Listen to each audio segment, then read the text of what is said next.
Dans cette vidéo, nous allons passer au branchement du boîtier multicapteur. Le boîtier multicapteur sert à relayer les informations des sondes et des capteurs à la centrale Compact Master.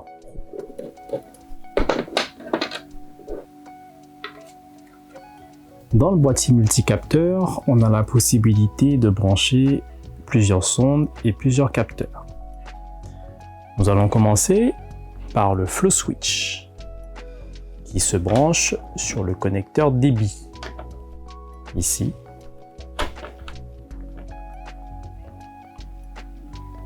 Et il se branche sur le tube 5 voies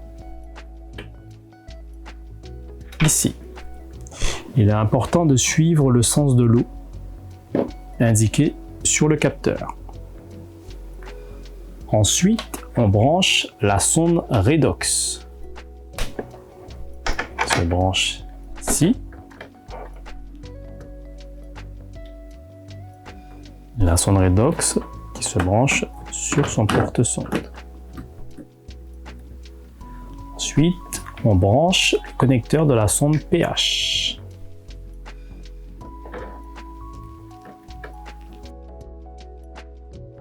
La sonde pH qui se branche sur ce porte-sonde ici. Ensuite, on va brancher le capteur de température d'eau. C'est le capteur à 4 fils, bleu, jaune, vert et rouge. Pour le brancher, nous devons faire un appui sur le connecteur, insérer le câble bleu,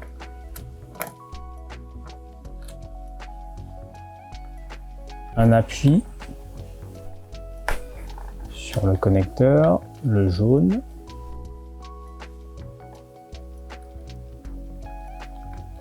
un appui, puis le vert, un appui et le rouge. Donc nous allons insérer le capteur de température d'eau sur le tube 5 voies. Voilà. Hop.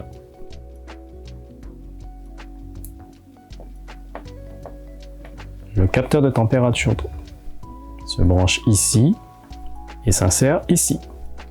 Maintenant, nous allons brancher successivement le capteur de pression, le compteur d'eau, le capteur de débit de la chambre d'analyse, la sonde chlore et le câble bus pour alimenter le boîtier multicapteur.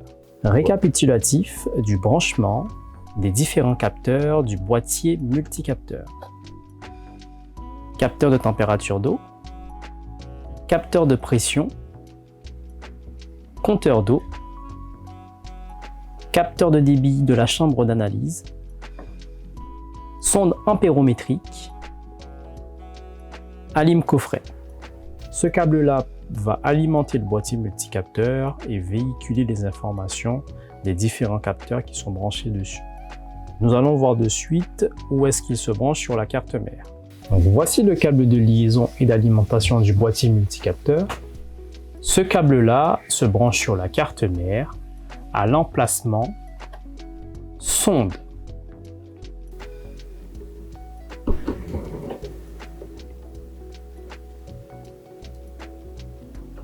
Une fois le câble de liaison branché, plusieurs voyants s'allument dans le boîtier multicapteur.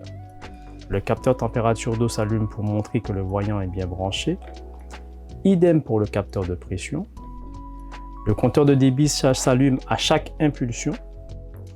Le capteur de débit de la chambre d'analyse s'allume quand il y a une présence d'eau dans la chambre. La sonde 420, qui est la sonde ampérométrique, s'allume pour montrer que la sonde est bien alimentée. Le flow switch, lui, s'allume ici quand il y a un flux d'eau dans la chambre de mesure. Maintenant, nous allons fermer le boîtier multicapteur. Plutôt comme ça. Maintenant que nous avons terminé le branchement du boîtier multicapteur, nous allons passer au branchement du connect dans la vidéo suivante.